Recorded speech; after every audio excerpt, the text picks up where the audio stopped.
Saya percaya masih cukup banyak anak-anak Tuhan yang belum mengerti salah satu dari karakter Bapa kita di surga. Salah satunya, karakter Bapa kita ada banyak. Ya, salah satu, Dia tidak maha kuasa ketika kita tidak jujur kepada Dia. Dengarkan ini. Dia tidak menjadi maha kuasa ketika kita tidak jujur. Saudara, di akhir pelajaran ini nanti kita akan melihat sebuah firman Tuhan yang akan membuat kita harus berubah mulai hari ini. Kemahakuasaannya itu akan tertunda, tidak akan tembus. Bukan oleh setan, bukan oleh iblis, tetapi oleh ketidakjujuran kita sendiri. Nah, ketidakjujuran ataupun kejujuran itu dimulai di rumah, bukan di kantor, bukan di gereja, tapi di rumah. Catat baik-baik. Kalau kita tidak pernah jujur di rumah, percayalah kita nggak akan pernah jujur di luar rumah. Jangan kita berkata kita jujur di luar rumah tapi tidak jujur di rumah. Itu lebih celaka lagi. Saya beri beberapa contoh. Maaf, kalau ada yang pernah mengalami harus bertobat dan jangan mengalami lagi. Dan harus minta maaf kepada anak-anak yang kita jadikan korban. Contoh ketidakjujuran kecil-kecil. Ketika ada orang telepon cari kita sebagai ayah. Ketika ada tamu cari kita sebagai ayah. Entah ada apa, lalu kita berkata beritahu papa tidak ada. Padahal ngomong papanya sendiri. Anak akan melakukan, tapi sambil bingung. Kenapa? Saudara, jangan anggap itu hal kecil, tetapi itu hal besar. Percayalah, anak kita itu sampai tua nanti akan belajar jadi pembohong dan penipu, karena kita yang ngajar. Anak yang tidak naik kelas, jangan mentang-mentang kita punya duit lalu kita beli rapot atau kita kasih uang untuk dinaikkan atau kita pindahkan ke sekolah lain karena kita punya uang. Anak yang melihat kelakuan bapaknya seperti itu sampai dia mati nanti, dia akan belajar untuk tidak jujur, dan itu merusak karakter dan mentalnya. Seharusnya orang tua kalau anaknya tahu tidak naik kelas atau tidak lulus, ajari, kamu harus bertanggung jawab. Berarti kamu tidak belajar dengan baik. Papa sudah sekolahkan kamu, papa sudah bayar les kamu, tapi kamu tidak belajar. Hadapi. Malu pak, ya risiko. Percaya tidak, anak saudara akan jadi seorang pemimpin yang berkarakter betul. Tidak memanipulasi dengan uang. Catat ini baik-baik. Kalau saya lihat wajahnya banyak yang salah ini sementara dari sini. Nah, bertobat hari ini itu merusak. Sungguh. Saya mau tanya begini kepada saudara. Menurut saudara, di rumah atau di gereja seorang itu bisa berlaku munafik? Jelas pertanyaannya? Menurut saudara, kita bisa berlaku munafik itu di rumah atau di gereja? Wih, pintar semua jawabannya. Maka itu jangan ke gereja karena banyak orang munafik di situ. Dan itu betul. Itu betul. Dari hal-hal ini saya belajar, saudara. Maka itu suami istri catat. Ya, ketidakjujuran itu merusak seluruhnya. Ketidakjujuran itu membuat iblis gemuk-gemuk di hidup orang itu. Karena diberi makan terus dengan kebohongan, kepalsuan, dan penipuan. Iblis gemuk-gemuk di situ. Catat, hanya ada satu hal saja, bukan dua, bukan tiga, satu hal saja. Anak-anak yang tidak bisa respect, hormat, taat, tunduk kepada orang tuanya. Itu cuma karena satu hal, bukan dua hal. Kalau ada orang tua yang sampai hari ini masih mengeluh Kenapa kalau kepada omnya anak-anak ini nurut, tapi pada aku sebagai papanya nggak pernah nurut? Atau saudara tanya macam-macam, kenapa aku sudah begini, aku sudah begitu, anak ini nggak nurut? Jawabannya cuma satu, karena kita tidak jujur. Anak-anak akan memberontak dan melawan orang tua ketika orang tuanya main sandiwara di rumah. Kok bisa main sandiwara di rumah? Karena orang itu munafik. Saya beri contoh begini, ini fakta. Maka itu cuma ada satu penyebab anak-anak kita nggak respect kepada kita. Satu, bukan dua. Kalau kita berlaku munafik, kalau kita di rumah sebagai papa mama rajin bertengkar, apalagi mulut kita orang tua itu jahat sekali. Anak-anak mendengar dan anak-anak melihat. Tapi kalau di luar rumah, contoh seperti diundang Full Gospel Business and Fellowship malam ini, kalau mau ke pesta kawin, undangan, atau kalau mau ke gereja, begitu kita keluar rumah, langsung pasang aksi, sok mesra, gandengan. Anak-anak yang melihat ini muntah-muntah sudah. Karena pemain sinetron kurang ajar dua orang ini. Serius. Catat dalam nama Yesus. Mulai hari ini berlakulah jujur di rumah. Dan jangan beri kesempatan iblis untuk menjadi pembohong dan penipu lewat hidup kita.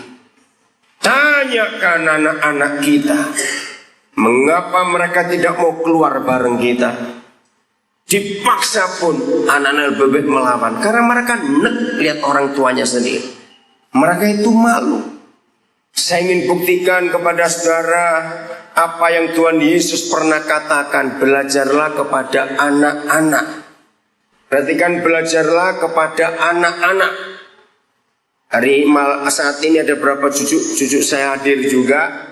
Saya minta orang tuanya perhatikan. Saya mau tanya pada saudara. Karena Tuhan Yesus menyuruh saya belajar kepada anak-anak, maka saya belajar pada anak-anak dengan banyak konsep yang luar biasa. Beberapa hal saya tunjukkan. Apa yang saudara pernah bayangkan, apa yang saudara pernah ingat, apa yang saudara bisa pelajari, kalau ada anak kecil, kecil itu 10 tahun ke bawah, ya, mereka bohong kepada orang tuanya. Wajahnya bagaimana mimiknya bohong itu? Ngerti maksud saya? Loh, saya tanya kok, betul tidak? Saya diantara semua wajah anak-anak, saya paling suka dua hal. Yang pertama, waktu melihat anak kecil tidur, dan kedua, melihat mimik wajah anak kecil bohong. Betul? Loh, kok seperti nggak pernah punya anak aja ini? Siapa pernah ingat wajah anak kecil bohong? Apa yang muncul di wajahnya? Masa nggak pernah tahu? Ini kejujuran anak kecil. Mereka itu ngomongnya bohong. Kepada papa mamanya ngomong bohong. Tapi wajahnya menunjukkan apa? Nggak jelas saya. Wajah mereka menunjukkan apa? Apa? Bukan senyum. Bukan senyum yang saya tanya. Agak takut-takut. Iya, itu menunjukkan dia apa? Jujur. Mulutnya berkata ma, dia itu bohong gitu. Tapi wajahnya berkata, ya kamu bohong memang. Ngerti nggak maksud saya? Saya itu gemes kalau lihat wajah anak kecil sedang bohong. Aduh, kamu kok bohong? Karena dia ngomong aku lagi bohong. Saudara, itu anak-anak. Wajah mereka itu wajah ketulusan. Artinya anak kecil nggak bisa bohong. Setuju saya ngomong ini saudara? Yang gede-gede ini saudara rajin bohong kita ini. Maka itu banyak koruptor di Indonesia ya, karena dari kecil sudah diajari bapaknya untuk menipu, untuk tidak jujur. Awal-awal kami menikah, istri saya itu heran. Salah satu hobi saya yang dikenali oleh istri saya awal-awal kami menikah. Saya itu paling suka kalau melihat anak kecil sedang tidur, apalagi bayi, perhatikan wajahnya, tenang sekali. Saya sudah nolong banyak orang stres, nggak usah ke dokter, nggak usah makan obat. Carikan bayi tidur, suruh mandangi berjam-jam, sambil tanya, dia punya ATM nggak? Loh betul nggak? Dia punya ATM nggak? Mana ada bayi punya ATM? Tapi tidurnya nyenyak sekali. Pernah merhatikan wajah bayi tidur? Teduh kan? Teduh, tenang. Orang stres itu sembuh. Maka itu betul Yesus berkata, belajarlah kepada anak-anak. Terus satu kali Roh Kudus tanya saya begini, jadi Daniel, setelah kamu suka mengamati wajah bayi tidur, lalu kalau kamu ngamati wajah orang dewasa tidur, ngelihat apa? Saya tuh bingung, ngelihat apa ini wajah orang gede tidur? Saya nggak dapat jawaban, karena memang saya nggak tahu, tapi Roh Kudus tahu. Dia jawab begini, di wajah orang dewasa tidur, itu gambar duit semua yang keluar di sini.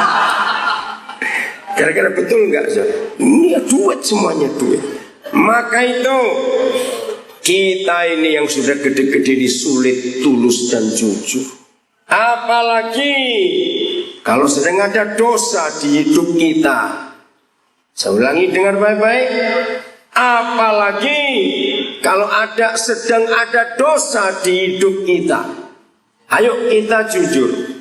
Kalau ada dosa, sedang ada dosa di hidup kita, kita nggak jujur dengan siapa? Masa lupa dari tadi saya ngomong.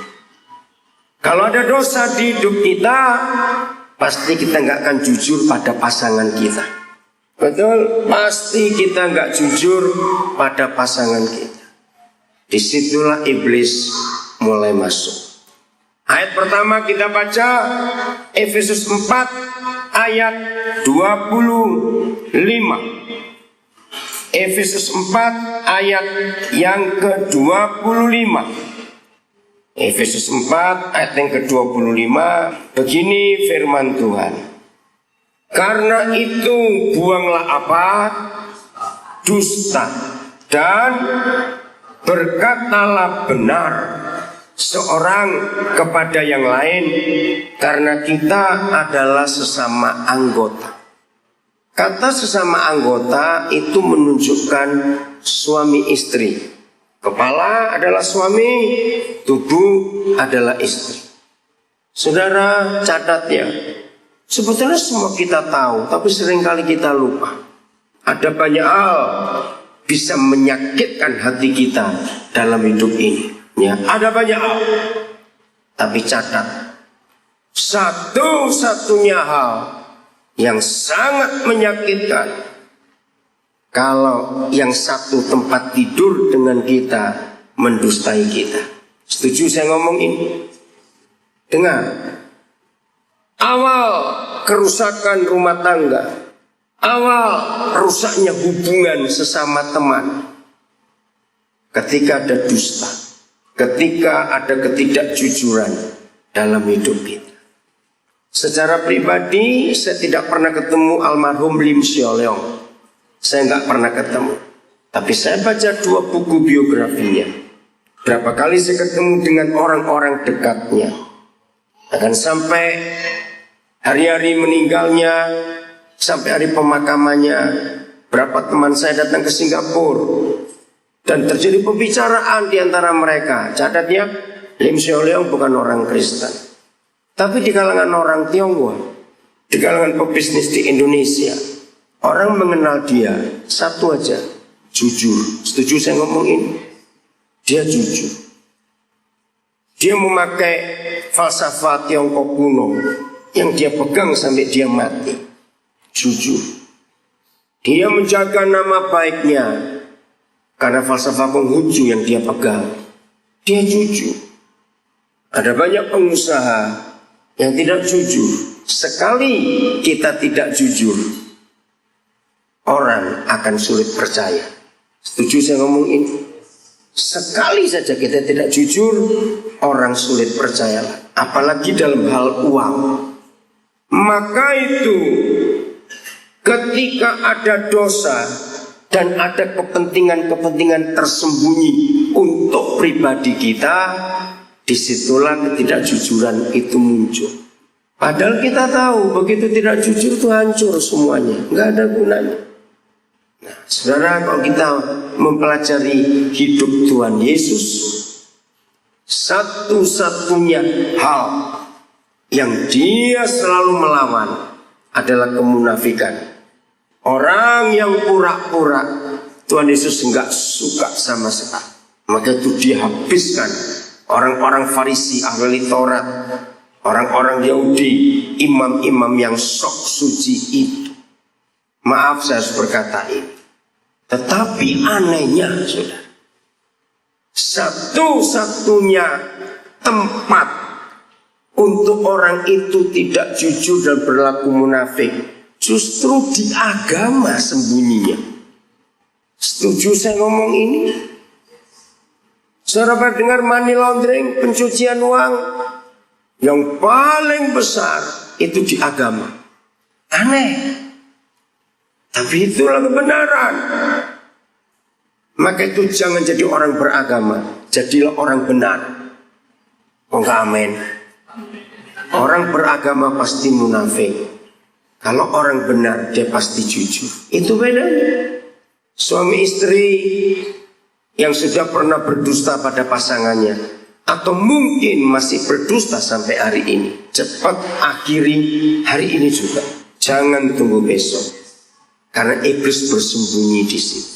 Kejadian 3. Jadi di mana ada ketidakjujuran, itu pasti ada dosa yang sedang kita buat.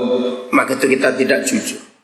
Orang yang paling capek sedunia bukan kuli pelabuhan, ya bukan. Orang yang paling capek sedunia bukan yang kerja dari pagi sampai malam, bukan. Orang yang paling capek sedunia adalah orang yang tidak jujur. Setuju saya ngomong ini? Kenapa orang yang paling capek sedunia orang tidak jujur?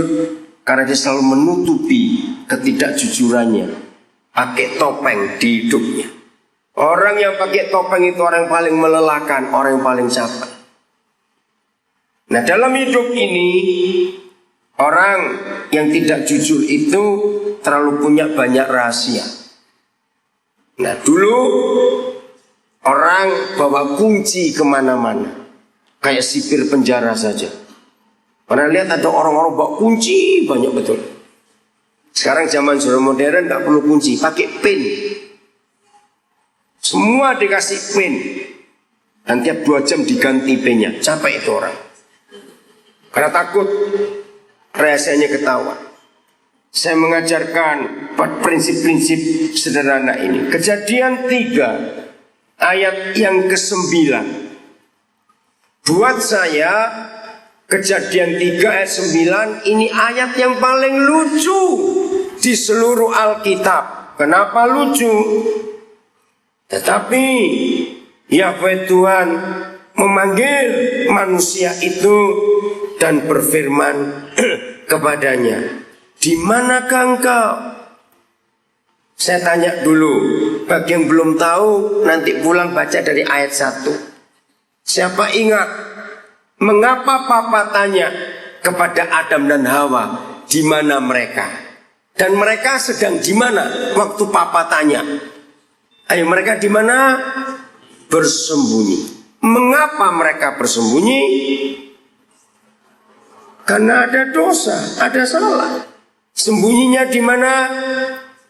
Ayo, masa nggak ingat? Di mana mereka sembunyi? Di balik semak. Saya ulangi lagi, belajar kepada anak-anak itu menarik.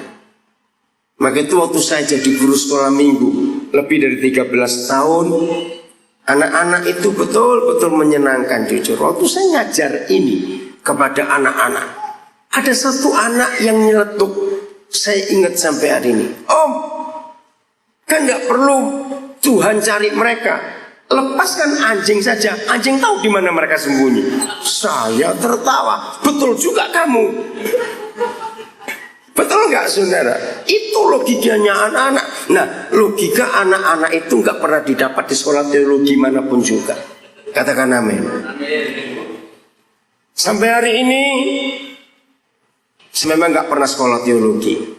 Sampai hari ini 100% pewahyuan firman Tuhan yang saya terima justru waktu saya kumpul dengan anak-anak.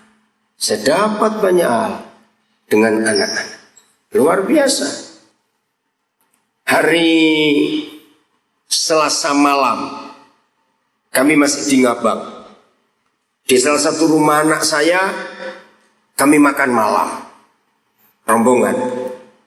Nah, mereka punya satu anak umur 5 tahun. Ya. Nah, waktu kami lagi duduk makan, dia nonton film kartun.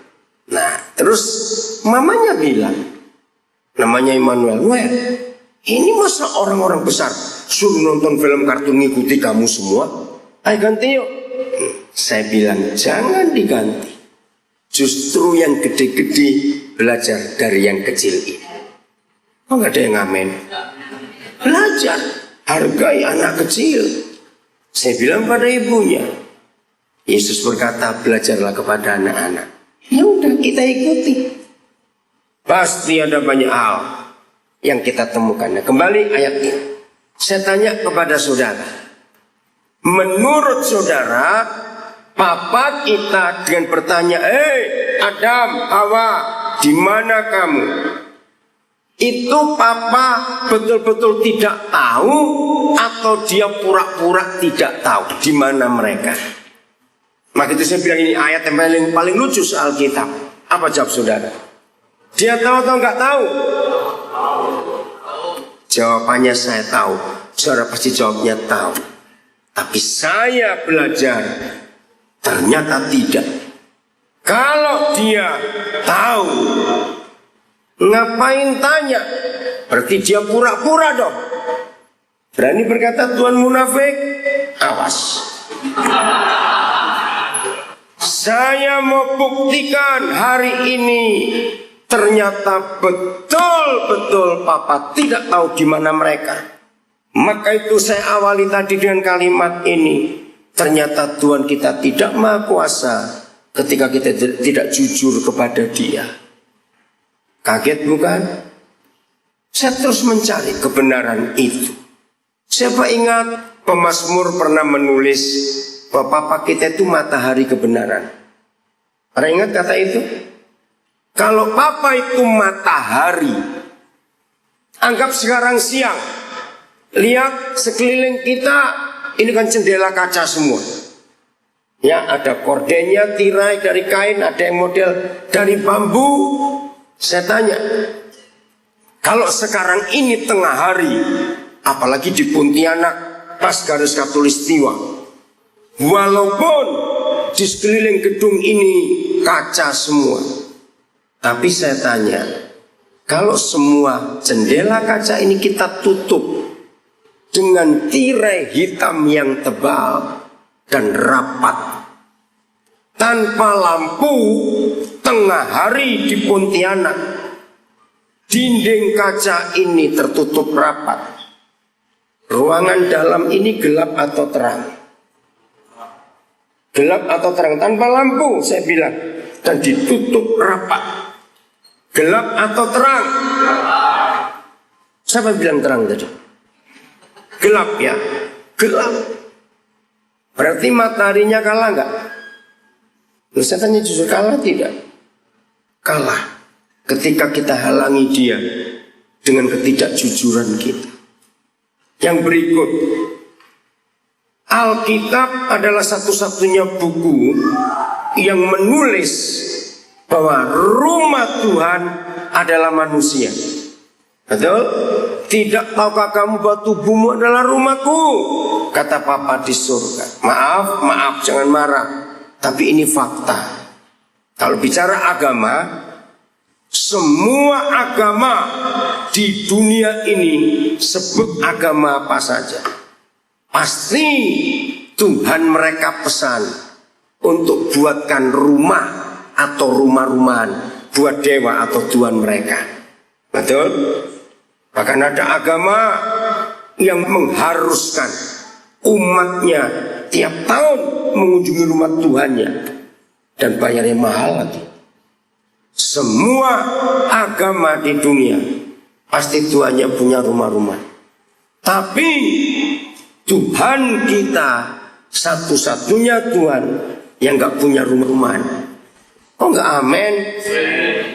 Kenapa dia gak punya? Sebab dia sudah punya rumah, yaitu kita. Sama konsep ini. Satu-satunya buatan orang, kalau nggak dipakai itu rusak. Justru rumah. Pernah sadar nggak? Loh, saya tanya iya atau tidak?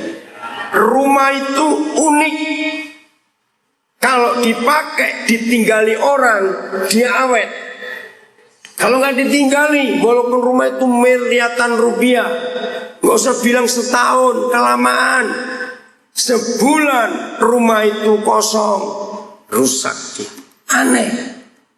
Nah, ini konsep yang ada di Alkitab. Manusia ini rumah Tuhan. Seperti rumah itu tempat tinggal manusia. Kalau manusia tidak meninggali, berarti yang tinggal binatang-binatang kotor yang mengotori rumah itu. Betul tidak? Sama. Karena tubuh kita rumah Tuhan. Kalau bukan Tuhan yang tinggal, pasti hantu yang tinggal. Cuma satu di antara dua.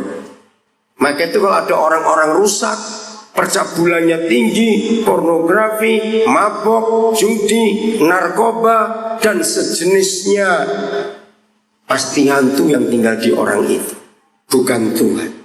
Nah, rumah sama. Kalau jendela-jendelanya tidak dibuka sesering mungkin, rumah itu jadi apa? Coba jadi apa rumah itu? Pengap, kotor. Harus dibuka. Nah, kata buka itu kejujuran. Terbuka. Jadi Papa kita di surga tidak bisa menembusi kebohongan. Catat itu baik-baik. Kalau ada orang bohong, ada orang tidak jujur, dia nggak bisa buat apa-apa. Berarti dia menghalangi. Saya mau buktikan lagi. Coba buka Wahyu 3:20. Saya masuk pada bagian yang terakhir, Wahyu 3:20. Nah, bisa sama pasalnya Kejadian 3 dan Wahyu 3. Ada konteks yang bersambung dari awal kitab suci sampai di akhir kitab suci. Ayat terkenal. Saya ingin pesan kepada rekan-rekan pelayan misi khususnya yang suka menggunakan ayat ini untuk penginjilan. Orang petobat baru terima Yesus. Mulai hari ini jangan pakai ayat ini lagi untuk mengajak orang terima Yesus petobat baru. Lihat, aku berdiri di muka pintu dan mengetok. Jikalau ada orang yang mendengar suaraku dan membukakan pintu, aku akan masuk mendapatkannya, dan aku akan makan bersama-sama dengan dia dan dia bersama-sama dengan aku. Mengapa saya mengatakan kalimat ini? Karena saya dulu pernah salah. Saya ikut tim penginjilan dari tahun 74, dan ayat ini selalu dipakai untuk mengajak orang baru, petobat baru mengundang Yesus. Ternyata salah. Salahnya di mana? Saya tanya kepada saudara. Pasal ini bicara tentang gereja atau tentang apa? Yesus ketuk pintu rumahnya siapa? Ayo, gereja atau bukan? Lihat Alkitab saudara. Gereja apa? Laodikia, betul? Nah, ini yang heran. Saya berikan dua fakta. Satu, kan aneh, Yesus pulang ke rumahnya kok pakai ketuk pintu? Aneh tidak? Harusnya masuk saja ke rumahnya. Yang kedua, faktanya, saya tanya, seandainya pintu gereja Laodikia ini dikunci dengan 20 gembok, saya tanya, tanpa ada yang buka, Yesus bisa masuk tidak? Lo jawab, bisa tidak? Sangat bisa. Dia Maha Kuasa. Tapi di sini saya belajar, ternyata Tuhan kita itu Tuhan yang sangat sopan. Katakan amin. Dia nggak pernah dobrak, saudara. Dia tunggu ada orang buka pintu baru dia masuk. Saya terharu melihat fakta ini. Ngerti sekarang? Jangan minta Tuhan menolong kita kalau kita tidak jujur kepada Dia. Buka pintu dulu baru Dia masuk. Jadi begini, Tuhan tidak pernah mendobrak. Dia nggak pernah melawan. Dia tunggu kita buka pintu. Maka itu kalau ada pekerjaan Tuhan, apa saja bentuknya, entah itu gereja, entah itu yayasan, entah itu pelayanan. Kalau di tempat itu Tuhan melihat ada pemiliknya kecuali Dia, maka Tuhan gak bisa bekerja di tempat itu sebelum pemiliknya menyerahkan kembali kepada Tuhan. Karena Tuhan menghargai pemiliknya di situ. Maka kesimpulannya, jangan lihat gereja itu megahnya, besarnya, hebatnya, gedungnya, sound systemnya, musiknya, AC-nya.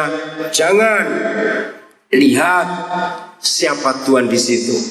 Selama pendetanya jadi pemilik, pasti nggak ada Yesus di situ. Gereja Laodikia sangat kaya, baca nanti. Gereja Laodikia sangat hebat kegiatannya, tetapi Yesusnya di luar, nggak pernah bisa masuk. Sebab ada yang ngatur di situ. Ada banyak kehidupan, ada banyak rumah tangga, ada banyak usaha, ada banyak hal Kristen, tapi nggak ada Yesus. Maka itu saya sering berkata begini kepada banyak orang. Di gereja saudara, dan di rumah saudara, dan di bisnis saudara, itu adanya patung Yesus atau Yesus? Ngerti pertanyaannya ini? Lo ngerti tidak? Maka itu tanya. Di hidup saudara, di gereja saudara, di keluarga saudara, di bisnis saudara, adanya patung Yesus atau Yesus? Beda tidak patung Yesus dan Yesus? Beda. Boleh pasang gambar Yesus sebanyak-banyaknya, boleh punya patung Yesus sebanyak-banyaknya, tapi belum jaminan ada Yesus yang asli, tidak. Yesus yang benar hanya bisa masuk ke hidup kita, ke bisnis, ke gereja, dan ke keluarga kita kalau kita mengizinkan dia masuk. Kalau kita menutup pintu, dia nggak bisa masuk.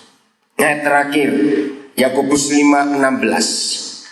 Yakobus 5:16 seringkali hanya dipakai oleh anak-anak Tuhan kalimat yang tengah ke bawah. Ini yang dipakai. Doa orang yang benar bila dengan yakin didoakan sangat besar kuasanya. Yang bawa Alkitab coba jujur, pasti kalau saudara punya Alkitab yang kasih highlight, yang dicoreti, pasti kalimat itu saja. Kenapa? Ada salah terjemahan. Nah, saudara dan saya tidak bisa jadi orang benar kalau nggak jujur. Karena persyaratan jadi orang benar itu di kalimat yang pertama. Begini bunyinya. Karena itu. Nah, apa arti kalimat didahului dengan karena itu? Itu menunjukkan apa? Karena itu artinya apa? Sebuah apa? Akibat. Nah, sebabnya harus kita tahu, harus ada akibatnya.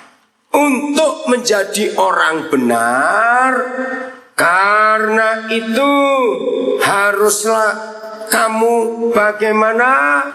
Ayo baca.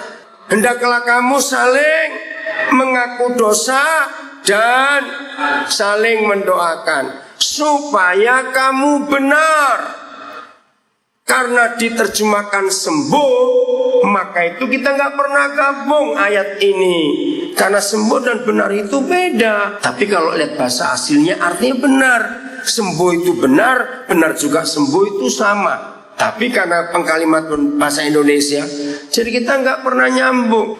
Ayo kita lihat di mana letak kejujuran ayat ini. Saya pelan-pelan. Saya tanya, menurut saudara setelah baca Yakobus 5:16, berarti ada hal-hal tertentu dalam hidup kita, bukan Tuhan kita yang menolong, tetapi sesama kita. Ngerti maksudnya? Oke, saya terangkan dulu. Menurut saudara, lebih mudah mengaku dosa kepada Bapa di surga, atau kepada istri kita, pada suami kita, atau pada saudara kita? Lebih mudah ngaku dosa ke orang atau ke Tuhan? Itu aja pertanyaannya. Ayo cepat jawab. Kenapa lebih mudah ngaku dosa ke Tuhan? Tuhan nggak lihat, bukan? Apa? Kenapa lebih mudah ngaku dosa ke Tuhan? Lebih enak. Kenapa lebih enak? Apa? Nggak ada yang tahu. Iya, Tuhan nggak pernah bocor mulut. Tapi ini kebenarannya. Ternyata ada beberapa hal bukan Tuhan yang menyelesaikan, tapi sesama kita. Maka itu, mengapa Papa memberi hukum ini? Untuk saling mengaku dosa, supaya kita belajar jujur.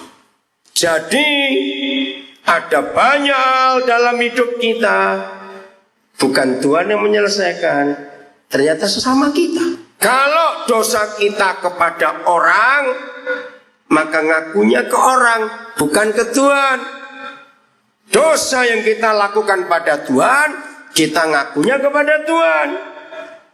Ini yang banyak gereja tidak tahu.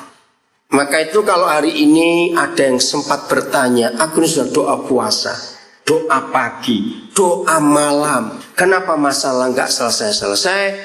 Hari ini jawablah, karena kamu belum mengaku dosa kepada istrimu, pada suamimu, kepada mertuamu, kepada iparmu, kepada teman sekerjamu. Karena bukan Tuhan yang menolong lagi.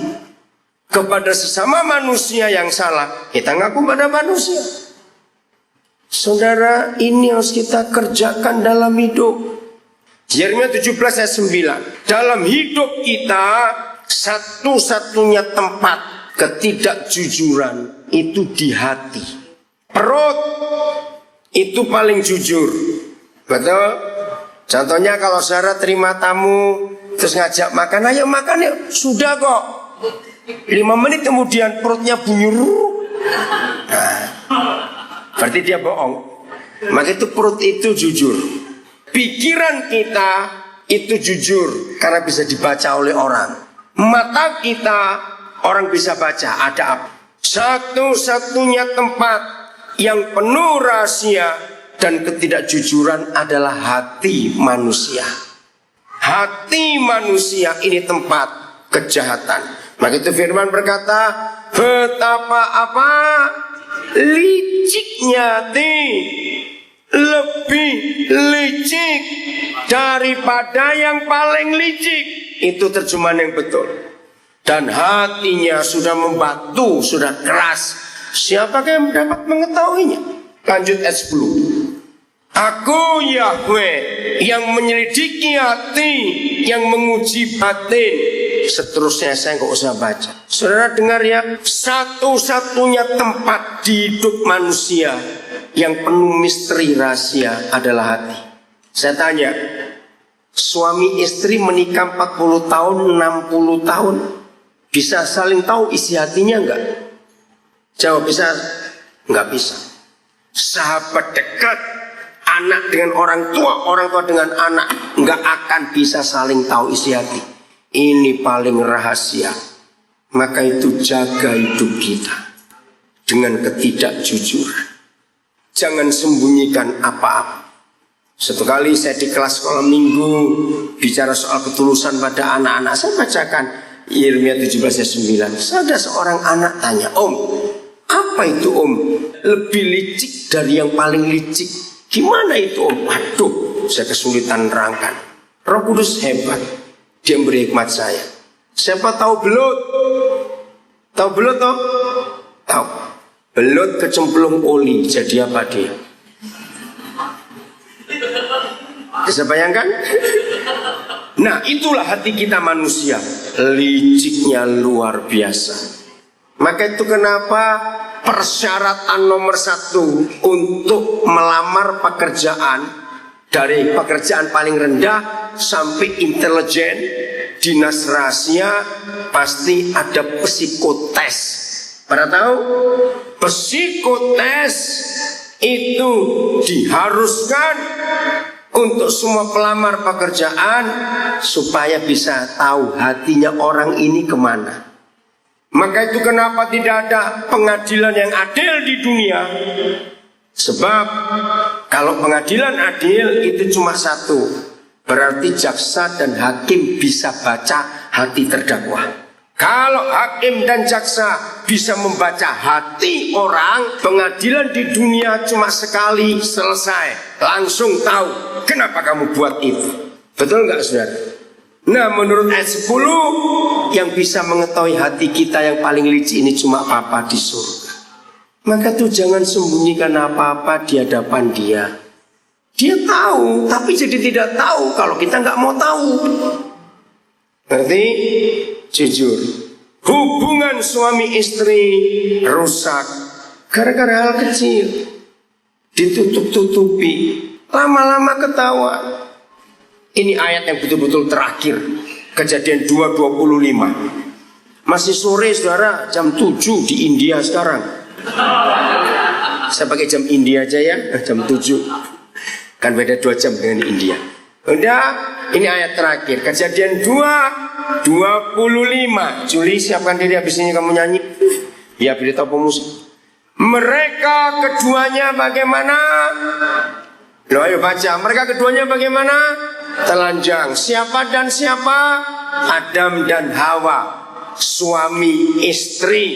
Tapi mereka tidak merasa malu. Saya pertama belajar ayat ini, saya tertawa pada Bapa di surga. Ngapain firman begini ditulis? Bikin penuh Alkitab saja.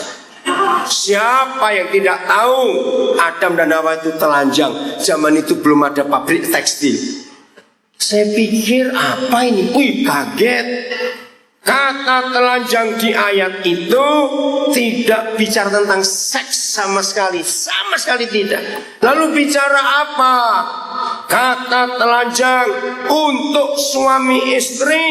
Catat, artinya dalam hidup pernikahan kita tidak boleh ada yang dirahasiakan. Amin. Terbukalah suami istri. Sayang istri saya nggak datang hari ini. Kalau datang dia bisa cerita. Saudara, kalau sudah menikah dan handphone bunyi, tidak boleh minggir dari pasangannya. Tunggu sebentar ya, terus lari ke pojok. Awas. Dalam nama Yesus. Lu serius? Ada apa itu? Lu betul tidak? Awas. Siapa yang hobinya diliti SMS, harus dibaca cepet. Awas. Siapa yang berak handphonenya dibawa karena takut dibaca oleh pasangannya, awas, bertobat itu, bertobat dalam nama Yesus, bertobat, awas. Siapa yang pakai pin handphonenya lalu suaminya nggak boleh tahu, istri nggak boleh tahu, awas. Serius. Banyak setan ada di keluarga karena ada dusta, tidak jujur. Jumlah uang, suami istri boleh punya nomor rekening di bank yang beda, tapi jumlah harus tahu. Yang punya ATM, PIN-nya harus saling tahu. Awas. Lu serius sudah. Dalam hal ini lebih tegas lagi, Tuhan Yesus berkata, sebab di mana ada apamu, di situ ada apamu. Siapa ingat? Ayo, sebab di mana ada hartamu, di situ ada hatimu. Dengar. Biasanya orang Jawa dan orang Batak ini yang jahat soal duit ini. Dalam keluarga bertobat. Saya kalau konseling pernikahan, orang tua pengantin saya akan libatkan. Di antara beberapa pertanyaan saya adalah tentang harta. Maka itu kalau yang menikah orang Tionghoa, orang Batak, saya akan cecer masalah harta ini. Orang tua. Saya tanya, nanti ibu bapak akan memberi sesuatu nggak pada anak? Oh iya, karena itu anak kami. Baik. Untuk dia atau untuk mereka? Ini pertanyaan penting. Kalau orang tua berkata, oh enggak, hanya untuk anak kami saja. Karena besan kami itu miskin. Nah, saya akan beritahu anaknya, papa mamamu akan beri kamu sesuatu, tapi bukan untuk kalian, untuk kamu saja. Nah, terimalah, tapi titipkan balik. Jangan kamu pegang. Kira-kira kenapa saya memberi aturan itu? Kenapa? Cepat jawab. Pura-pura nggak tahu aja ini. Mengapa? Dengar ini baik-baik. Berarti orang tua tidak ingin hartanya milik mantu dan anak. Itu harus kembalikan. Kalau perlu diminta. Yang kedua, kalau orang tua belum apa-apa sudah pesan kepada saya sebagai pendeta yang akan nikahkan mereka. Pak Pendeta, kami minta nanti pernikahan ini pisah harta. Begitu mendengar kata pisah harta, saya langsung berdiri. Saya bilang batal menikah. Dan jangan nikahkan anak bapak ibu. Kaget mereka. Ayo, kenapa saya marah? Apa alasan utama orang tua sebelum anak menikah sudah bilang pisah harta? Cepat jawab. Ayo, karena apa alasannya? Cepat. Kan kurang ajar dua bajingan ini. Ngapain nikahkan anak sebelum anak menikah sudah dipersiapkan perceraiannya? Kurang ajar nggak ini orang tua? Catat kalimat ini baik-baik. Itu kejahatan, saudara. Bagaimana anak belum menikah sudah dipikirin perceraiannya? Setuju saya ngomong ini? Dengar baik-baik. Maka itu Tuhan Yesus berkata betul sekali. Sebab di mana ada hartamu, di situ ada hatimu. Saya tanya, kalau suami istri resmi menikah, lalu hartanya pisah, hatinya bagaimana mereka dua? Coba jawab, hatinya bagaimana? Nah, pisah. Apa arti kata menikah hati pisah? Lo jawab, cerai. Jadi kalau tidak bisa percaya pasangannya, ngapain menikah goblok? Catat itu baik-baik. Orang yang menikah tapi nggak percaya milik bersama, itu sama dengan kepelacuran, sudah. Loh, kok bisa? Dengan maaf ya, orang yang nggak pelacur nggak perlu tahu apa-apa kok. Pokoknya tidur bayar selesai. Suami istri banyak yang dalam perzinahan karena tidak sehati, hartanya bisa. Pokoknya begitu menikah harus jujur, tidak ada yang disembunyikan sama sekali. Apa-apa terbuka. Kalau lihat wajahnya sih banyak yang nyesal datang hari ini ke sini. Banyak yang bisa harta ini kelihatan. Bertobat hari ini, saudara. Bertobat hari ini. Jujur, ini ada yang menikah sudah hampir 30 tahun, 40 tahun. Harta masih bisa. Maka itu mengapa setan banyak bergerak di keluarga orang Kristen? Karena kita nggak jujur. Di mana ada yang kita tutup-tutupi, di situ pasti iblis bersembunyi. Contoh yang paling gampang. Kalau di rumah saudara ada banyak perabot, entah itu meja, entah itu kursi, tapi yang tertutup sampai ke bawah. Sehingga kalau nyapu harus diangkat, tapi malas ngangkat akhirnya. Saya tanya, 3 hari saja suatu ruangan, suatu tempat tertutup dengan sebuah perabot yang tertutup sampai ke bawah. 3 hari saja, ada apa di bawahnya? Coba jawab, ada apa di bawahnya? Debu, kotoran. Seperti itu ketidakjujuran. Langsung yang kotor-kotor sembunyi di bawah situ. Kalau ada terang nggak bisa tembus karena tertutup. Ingat, terang itu adalah Tuhan kita. Kalau kita tutupi terang itu nggak bisa masuk. Maka itu penting ketelanjangan suami istri. Artinya jujur, tulus, nggak ada rahasia. Janji ya, pulang dari sini. Masalah PIN, masalah telepon, masalah SMS, masalah apa saja. Yang punya internet, password harus saling tahu. Awas nggak pakai tahu. Itu merusak sekali. Pokoknya suami istri nggak boleh ada rahasia. Kalau itu kita kerjakan, aduh saudara, hidup ini diberkati.